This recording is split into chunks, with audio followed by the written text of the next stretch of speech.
네, 여러분 안녕하세요. 같이 말씀 함기 큐티 나눔 시간입니다. 오늘 말씀은 에베소서 3장 1절에서 13절까지의 말씀입니다.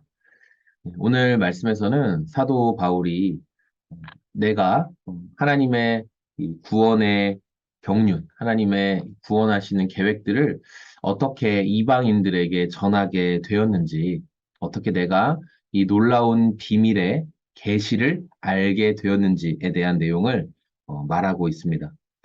특별히 바울 사도는 계속해서 그 바울 사도의 저 사람이 진짜 사도가 맞냐라는 사도권에 대해 공격을 많이 받았어요. 왜냐면 원래 이 사도의 직분이라는 것이 예수님이 살아 계시는 동안 예수님과 함께 하면서 예수님이 행하신 일을 보고 듣고 함께 기적의 현장에 참여했던 그렇게 예수님을 따라다녔던 그런 사람들에게 이 사도의 권한이 주어지는 것인데 실제로 사도 바울은 예수님이 살아계실 때 예수님을 따라다니면서 그 제자 공동체와 함께한 사람이 아니었기 때문에 많은 공격이 있었어요. 그러나 바울이 그 자신이 아라비아 광야에서 예수님을 만난 뒤에 직접 주님께 가르침을 받았다.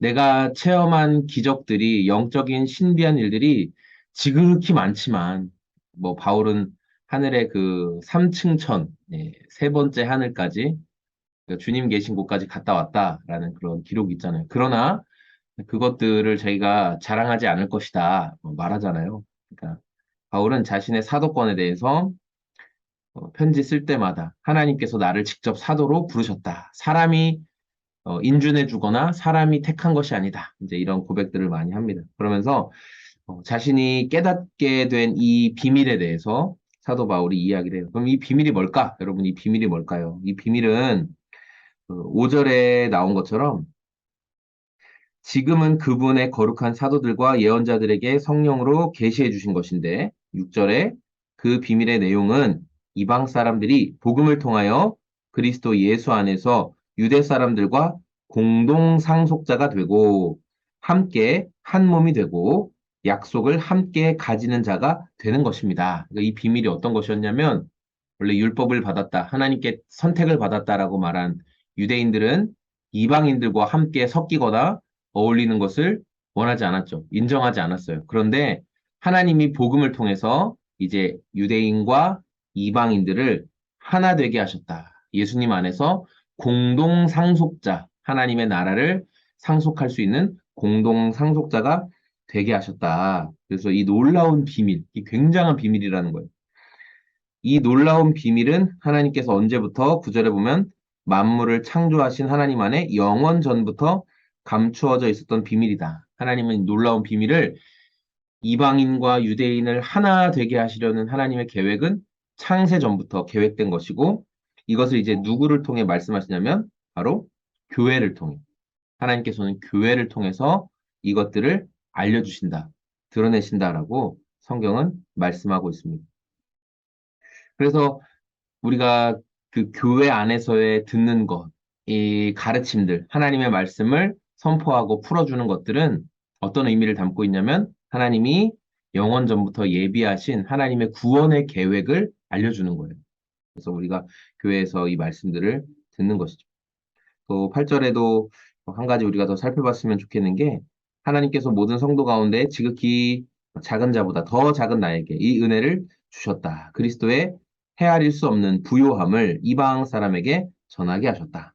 사도 바울이 자신이 이방인의 사도가 된 것에 대해서 이야기하면서 나는 모든 성도 가운데 지극히 작은 자보다 더 작은 자다.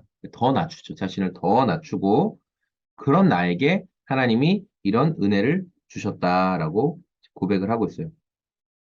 그러면서 12절에 우리는 그리스도를 믿음으로써 그분 안에서 확신을 가지고 담대하게 하나님께 나아갑니다. 그리스도인들이 하나님께 나아갈 수 있는 근거는 이거라는 거예요. 그리스도를 믿는 믿음을 가지고 하나님 앞에 나아간다.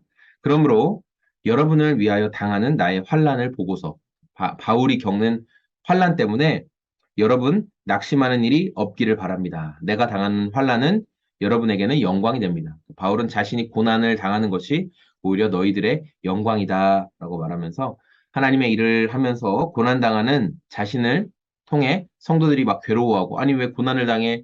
하나님 일을 하면서 왜 저런 문제가 생겨? 낙심하지 말라는 거예요. 이것 또한 하나님의 일하심 가운데 있는 하나님의 계획 가운데 있는 것이다. 라고 바울이 담대하게 이야기하고 있죠.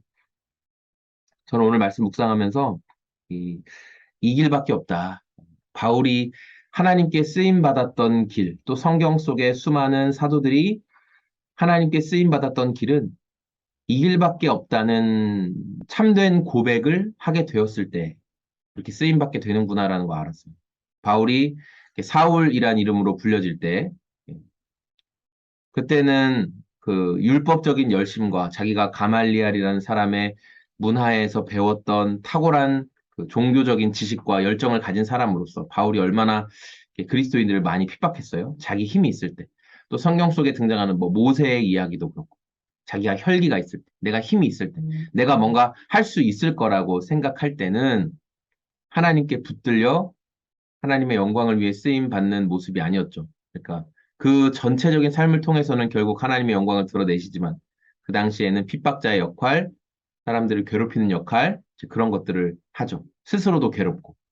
그런데 그 혈기가 사라지고 그 혈기가 꺾이고 야곱이 그 골반뼈가 꺾이는 것처럼 그런 괴로움을 당하고 그렇게 난 뒤에야 하는 말이 뭐예요? 주님밖에 없습니다. 그리고 하나님께 쓰임을 받는 거죠. 오늘 저와 여러분의 삶에도 자꾸만 두 가지 마음을 품을 때가 많죠. 예, 저의 삶이라고 할게요. 두 가지 마음을 품을 때가 많아요. 난 아직 이런 능력이 있어. 난 아직 뭔가를 더 할 수 있어. 난 아직 이게 아니어도 난 다른 방향으로 이걸 우리 삶에 비교해 보면 꼭 이런 방법으로만 구원의 길이 될까? 내가 이렇게 선하게 살고, 내가 이렇게 착하게 살고, 내가 이렇게 좋은 행실을 많이 하는 것도 하나님이 인정해 줘야 되는 거 아니야. 라는 그런 생각들을 우리가 할 수 있다는 거죠. 그런데 하나님의 구원의 길, 하나님의 구원의 경륜은 우리의 그 힘이 빠지고 하나님이 예비하신 길로만 가능하다라는 그 고백이 있을 때 하나님의 놀라운 구원의 길이 분명하게 드러난다는 거예요. 여러분, 우리가 두 마음을 품고, 아, 이렇게 해도 되잖아, 저렇게 해도 되잖아, 라는 그런 마음들이 오늘 우리 속에 있을지 모르겠어요. 네, 그럴 때 우리가 오늘 말씀을 기억합시다. 바울이 자신을 고백한 것, 나는 모든 성도 가운데 지극히 작은 자보다 더 작은 자입니다.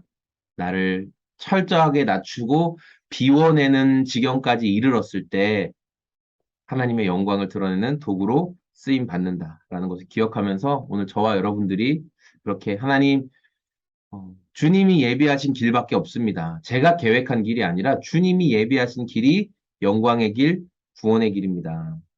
나에게 삶에 일어나는 환난과 어려움 속에서 제가 낙심하지 않게 도와주시고 또 주변에 있는 사람들을 격려할 수 있는 삶이 되게 해주십시오. 네, 그런 믿음의 선택을 하는 저와 여러분의 오늘이 다 되었으면 좋겠습니다. 감사합니다. 오늘도 주님 안에서 평안한 하루 보내시길 소망합니다. 고맙습니다. 안녕히 계세요.